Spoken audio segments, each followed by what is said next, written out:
Hello everyone. तो आज के इस लेक्चर्स में हम लोग क्वेश्चन की डिस्कशन करेंगे। वो क्वेश्चंस में क्या होगा कि अगर हमारे पास right hand side exponential functions है अलॉन्ग विथ हमारे पास क्या है कुछ सर्टेन्स इनिशियल कंडीशंस गिवन होंगी, तो उसको किस तरीके से हैंडल किया जाएगा आज के इस लेक्चर में उसको हम लोग देखेंगे। तो चलिए स्टार्ट करते हैं। तो जैसा कि आपको पता है कि जब भी आपके पास कोई भी रिकरेंस रिलेशंस गिवन होगा तो आपको सबसे पहले क्या काम करना है, ये जो चीज़ें गिवन है ये आपको पता है कि इनिशियल कंडीशंस गिवन है।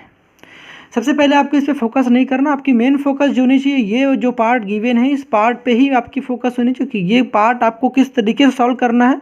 प्रीवियस लेक्चर्स में भी हम लोग ऑलरेडी देख चुके हैं, तो अभी इतनी प्रोसेस को मैं आपको समझा देता हूँ कैसे सॉल्व करना है। ऑलरेडी आप देख चुके हैं, तो मैंने ऑलरेडी इसको राइट कर रखा है, तो आपको मैं दिखाता हूँ किस तरीके से सॉल्व करना है।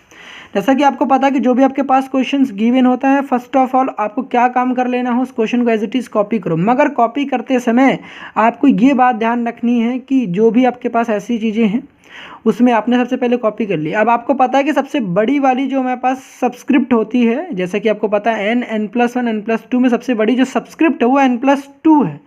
तो n+2 को आप पहले लिखो, उससे फिर छोटा करो, फिर उससे छोटा करो, जैसा कि मैंने यहाँ पर अरेंज कर रखा है। तो सबसे पहले an+2 + 3 an+1 + 2 a सब्सक्रिप्ट कितना है n है इज इक्वल टू 3n है।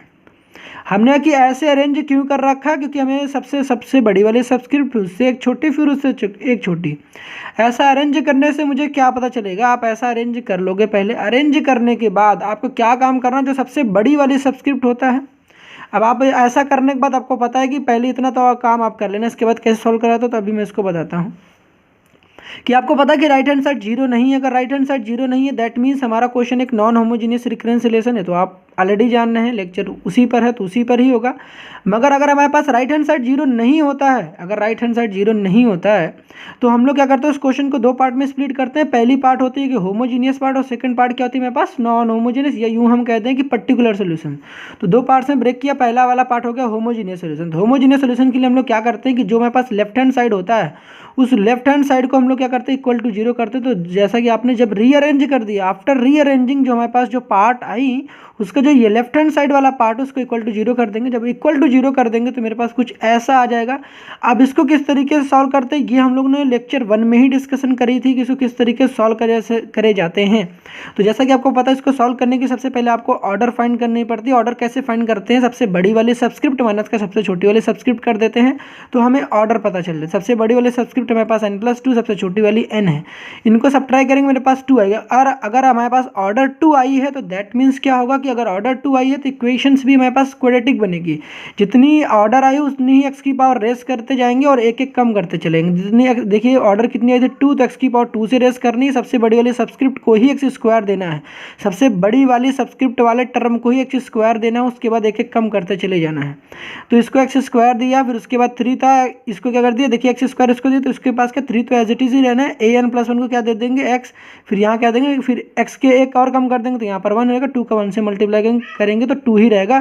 तो x² प्लस का 3x प्लस 2 इक्वल टू 0 हो जाएगा। इक्वेशन बनाने के बाद आपको पता है इसके रूट्स फाइंड आउट करने पड़ते हैं। ये रूट्स किस तरीके से फाइंड आउट करते हैं प्रीवियस लेक्चर में बताया था, तो इस लेक्चर में मैं नहीं बता रहा, ठीक है। तो ये रूट्स आई होप आप फाइंड आउट कर लेंगे। तो इसके रूट्स फाइंड आउट आप करेंगे तो कैलकुलेटर की हेल्प से आप कर लेंगे। तो यहाँ पर रूट्स कैसे निकल कर आएंगे, -2 और माइनस का 1 आ जाएगा।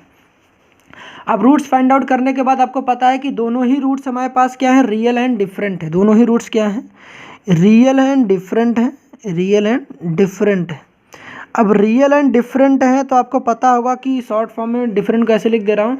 रियल एंड डिफरेंट है तो आपको पता है पहले इसको कैरेक्टरिस्टिक इक्वेशंस या फिर यूँ हम कहते हैं कि होमोजीनियस सॉल्यूशंस का पार्ट कैसे लिखते हैं। तो ANH इज इक्वल टू क्या लिखेंगे, -2 की power n into C1 plus -1 की पावर n, इस वाले -2 की power n into C1 plus -1 की पावर n इंटू C2। ये पार्ट तो आई होप आप चीज़ें लिख ले रहे हो कि ये पार्ट मैं लेक्चर 1 से डिस्कस करते आ रहा हूँ। तो ये क्या हुआ हमारे पास, ये इसको मान लिया हमने, लेटेस्ट सपोज हमने मान लिया कि इक्वेशन नंबर मेरा 2 है, जो क्वेश्चन गिवन था जिसको रीअरेंज कर लिया वो इक्वेशन 1 है। अब ये तो हमारा होमोजीनियस पार्ट सॉल्व हो गया, इसके बाद अभी आपको कुछ नहीं करना। इसके बाद अब बात आती है आपको राइट हैंड साइड पे फोकस करना। राइट हैंड साइड जैसा कि आपको दिख रहा है 3n है। अब इसको क्या काम करना है, इसको हम लोग बोलते हैं राइट हैंड साइड को जब सॉल्व करें तो इसको बोलते हैं फॉर पर्टिकुलर सोल्यूशंस, कि हम लोग पर्टिकुलर सोल्यूशन किस तरीके से फाइंड आउट करेंगे। तो राइट हैंड साइड आपके पास क्या दिख रहा है, हम लोग सॉल्व करें फॉर पर्टिकुलर सोल्यूशन या यूँ कह दें कि फॉर नॉन होमोजीनियस सोल्यूशन। तो राइट हैंड साइड पे आपको फोकस करना है। राइट हैंड साइड पे आपको पता है कि 3n लिखा है। अब राइट हैंड साइड अगर 3n लिखा गया है तो आपको पता है 1 यहाँ पर एज्यूम कर सकते हैं। तो जो भी हमारे पास इस 3n के साथ या कोई भी यहाँ पर नंबर होगा उसकी पावर n होगी, उसके साथ अगर कोई नंबर एसोसिएटेड होगा तो दैट्स गुड, नहीं है तो हम वहाँ पर 1 एज्यूम कर लेंगे। और जो भी यहाँ पर 1 आएगा उस 1 की जगह पर हम लोग क्या करते हैं, उस 1 की जगह पर हम लोग a एज्यूम कर लेते हैं। तो ANP is equal to a into 3 ये अगर बात समझ में नहीं आ रही तो प्रीवियस लेक्चर आप देख लेना, मैंने वहाँ समझा रखा है। तो पहली बात तो ये हो गई ANP is equal to a into 3n होगा। लेकिन उसके पहले आपको एक काम करना है कि जब भी आप 3n लिखते हैं, 3n लिख रहे हैं, तो सबसे पहले आप एक काम जरूर चेक करेंगे, क्या ये जो 3 है आपका, क्या ये 3 जो आपके, तो just because of some issue video को पॉज करना पड़ा, तो फिर से कंटिन्यू करते हैं। तो मैं क्या बता रहा था कि आपको अगर आपके पास सबसे पहले आपने यहाँ तक सॉल्व कर लिया था, उसके बाद आपको फोकस जो करनी थी राइट हैंड साइड पे करनी थी। राइट हैंड साइड अगर आपके पास 3n होता है तो इसको किस तरीके से सॉल्व करते हैं, 3n की जगह कुछ भी आपके पास नंबर होता तो यहाँ पर आप 1 एज्यूम कर सकते हैं इसके बगल में। इस 1 की जगह पर पहले तो आप क्या काम करेंगे, जब भी आपके पास ना 3n है, 2n कुछ भी किसी भी नंबर की पावर n है, तो ये जो किसी भी नंबर की पावर n वाले का जो ये नीचे वाला पार्ट ये 3 इसकी मैचिंग कराएंगे जो आपके पास होमोजीनियस सॉल्यूशंस के रूट्स निकल कर आते हैं। अगर ये 3 जो है इस होमोजीनियस सॉल्यूशंस के जो रूट से अगर मैच करता है तो वो पार्ट किस तरीके से सॉल्व करे जाते हैं वो हम लोग इसके नेक्स्ट लेक्चर में डिस्कशन करेंगे। मगर इस लेक्चर्स में हम क्या बताने वाले हैं, अगर आपके पास ये जो 3n का जो ये 3 है अगर रूट से मैच नहीं करता है तो किस तरीके से सॉल्व करते हैं। तो हमने क्या लिख रखा है कि 3n मतलब 3n का जो 3 है वो होमोजीनियस सोल्यूशन के रूट से मैच नहीं कर रहा है, तो 3n is not root of homogeneous solutions. तो हम कह रहे हैं कि होमोजीनियस सोल्यूशंस का ये रूट नहीं है, क्योंकि यहाँ पे देखो ना यहाँ रूट्स बिल्कुल मैच नहीं कर रहा, तो ये रूट्स नहीं है, ठीक है।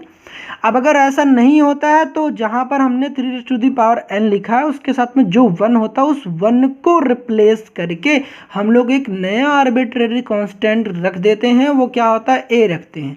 तो उसको हम लोग यहाँ सोल्यूशन स्टार्ट होती है तो ये हमारा क्या होता है, ये हम लोग सब्स्टिट्यूट करते हैं अपनी तरफ से, एज्यूम करते हैं कि ANP this is equal to a into 3n। ये p एक जस्ट रिप्रेजेंटेशन है कि हम लोग पर्टिकुलर सॉल्यूशंस की बात कर रहे हैं। यहाँ तक चीज़ें क्लियर हो गई होंगी। अब आपको जो भी आप ये एज्यूम करते हो, ये एज्यूम वाला पार्ट आपको क्या काम करना है, जो आपने इक्वेशंस 1 मान रखी थी या जो आपके क्वेश्चंस में गिवन था उसमें ले जाकर पुट कर देना है। अब आपको ना यहाँ पर बात आई कि an की जगह पर ये p एक जस्ट रिप्रेजेंटेशन, इसको एक an ही एज्यूम करो अभी थोड़ी देर के लिए, p को छोड़ दो। हमने कि ये जो an लिखा है an is equal to a into 3n लिखा है, इसको पुट करना इक्वेशन फर्स्ट में, जो कि हमारे पास ये इक्वेशन थी। लेकिन आपको पता है कि यहाँ जैसा कि आपको पता होना चाहिए an भी गिवन है, an+1 भी है, an+2 भी है, लेकिन हमारे पास क्या है, केवल हम लोगों ने an की वैल्यू तो हमने निकाली है, केवल an की जगह पर आप रख पाएंगे ये चीज़ें। लेकिन इन सब का क्या, an+1 का क्या करोगे, an+2 का क्या करेंगे, तो वो मैं यहाँ पर आपको बता रहा हूँ। तो जब भी आप इस तरीके से अज्यूम करते हो तो रफ वर्क में ये काम आपको कर लेना है कि इस p को थोड़ी देर के लिए नेग्लेक्ट मार दो, और नेग्लेक्ट मारोगे तो क्या मिलेगा, an equal to a into 3n। अब इसको क्या काम करना है, पहली an की वैल्यू मेरे पास आ गई a इंटू 3n आ गई। अब an+1 निकालना, तो क्या करना, जहाँ पर n था, क्योंकि an+1 क्यों निकालें, क्योंकि मेरे पास क्वेश्चन में an+1 चाहिए, तो जहाँ पर आपके पास n है वहाँ पर n+1 कर दो, दोनों साइड करोगे, यहाँ भी और यहाँ भी। तो हमने यहाँ भी n+1 कर दिया, यहाँ भी n+1 कर दिया, तो ये हो गया मेरे पास। सिमिलरली अब मुझे n+2 चाहिए, तो देखो फिर से यहाँ काम करोगे, तो इसी वाले में एक बार फिर से यहाँ पर n था तो वहाँ पर n+2 कर दोगे, यहाँ भी n था तो यहाँ भी n+2 कर दोगे। जो ये तीनों पार्ट्स आए हैं, इन तीनों पार्ट्स को ही आपको रफ वर्क में करना, या मेंटली भी आप कर सकते हो इतनी चीज़ों को। इसको ले जाकर इक्वेशन 1 में क्या कर देनी है, पुट कर देनी है। तो हमने यही लिखा है कि put ANP in equation first. जो an की वैल्यू यहाँ पर निकल गई पर्टिकुलर सोल्यूशन को जो हमने एज्यूम कर रखा है, इसको इक्वेशन 1 में पुट करा है। जब आप पुट करेंगे, जैसा कि आपको पता है कि an+2 की जगह पर देखिए मैं क्या लिखूंगा, an+2 की जगह पर a इंटू का 3n+2 लिखूंगा, तो वही मैंने लिख रखा है। फिर बात आती है 3an+1 की बारी आती है। तो यहाँ पर हम लोग क्या करने वाले हैं, यहाँ पर हमें पता है कि जब हमारे पास an+2 है, an+1 है, लेकिन उसके बाद 3 मल्टीप्लाइड में 3 एज इट इज ही रहने वाला है। यहाँ पर 3 देखिए वो क्वेश्चन वाला ही था, यहाँ पर देखिए जो ये 3 दिख रहा है वो 3 यहीं पर है, ठीक है। अब ये 3 यहीं पर है, तो बात आती है कि यहाँ पर देखो ना an+1 की जगह पर क्या लिखूंगा, तो an+1 की जगह पर देखो ना a × 3n+1 लिखूंगा, तो यहाँ पर मैंने ये लिख दिया। फिर सिंपली फिर से यहाँ an की जगह पर हमने क्या किया, a × 3n लिख दिया, और राइट हैंड साइड हमारे पास जो क्वेश्चन था, जो कि क्वेश्चन में यहाँ था, इसमें नहीं पुट करना, आपको इस इक्वेशन फर्स्ट में पुट करना है। तो यहाँ पर तो 0 था, यहाँ पर नहीं, आपको इक्वेशन फर्स्ट में पुट करना, तो जो 3n था उसको एज इट इज ही रहने देना है।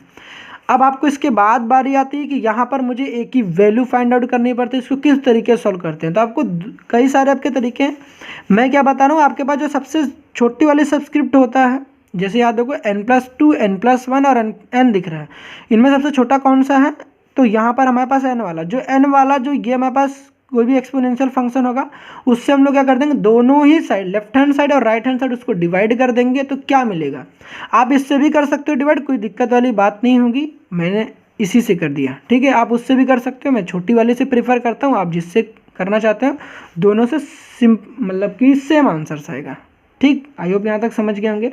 अब जब इसको आप डिवाइड करोगे, तो डिवाइड करने के बाद मेरे पास कुछ सीन ऐसा आएगा, जब इसको डिवाइड करोगे दोनों साइड, तो देखो यहाँ पर आ जाएगा, इसके नीचे भी 3n लगाओगे, यहाँ भी 3n लगाओगे, यहाँ भी 3n, राइट हैंड साइड भी 3n लिखोगे।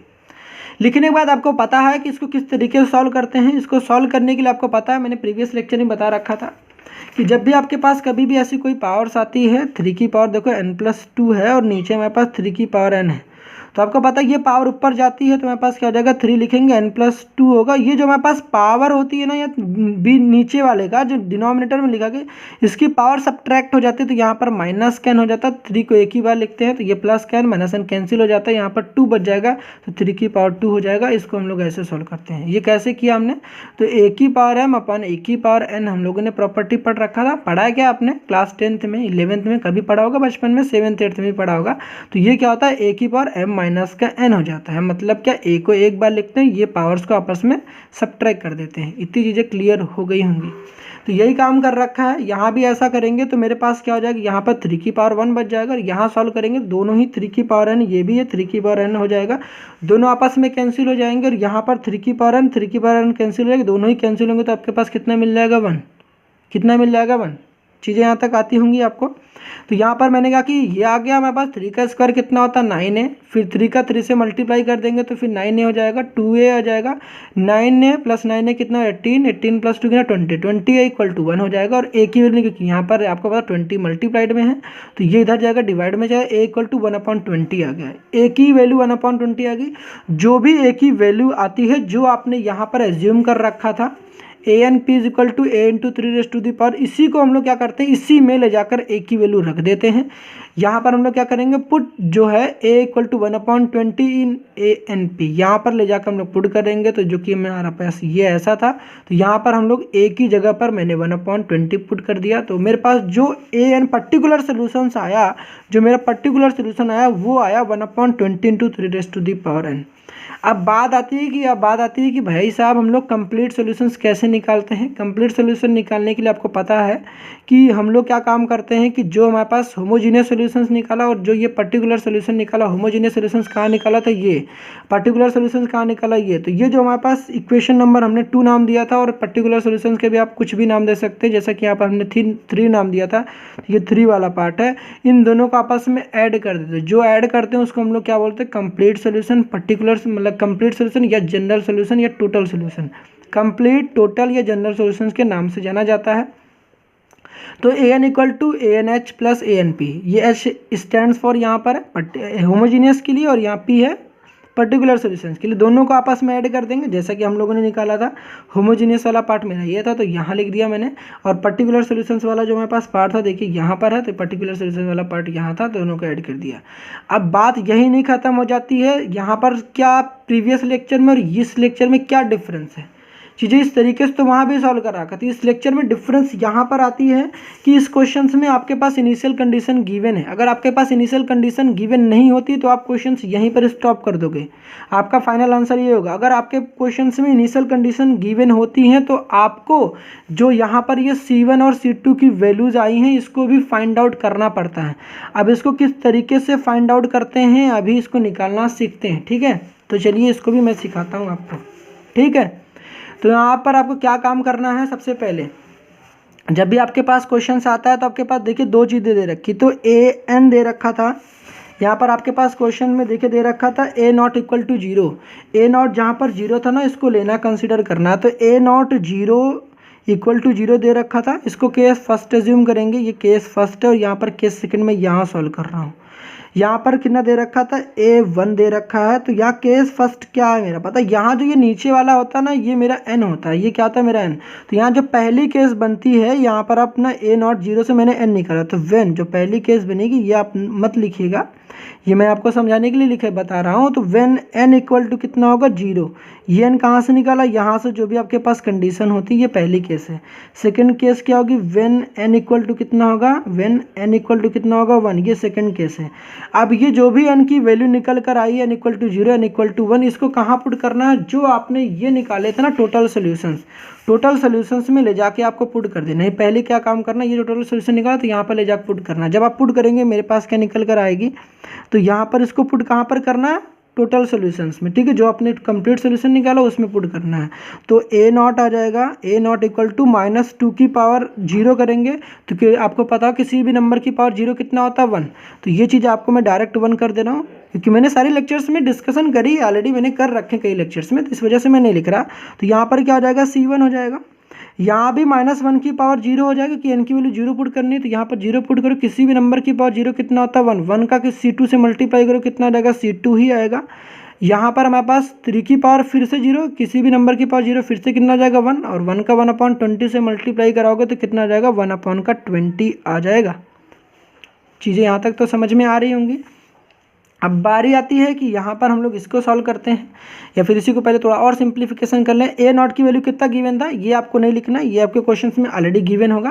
तो यहाँ पर आप ऊपर लिख दीजिएगा केस फर्स्ट, फिर यहाँ से जो भी क्वेश्चंस गिवन होता है यहाँ पर वहाँ से आप इस n की वैल्यू को निकाल लीजिएगा जो कि आपके क्वेश्चन में गिवन होगा, ठीक है।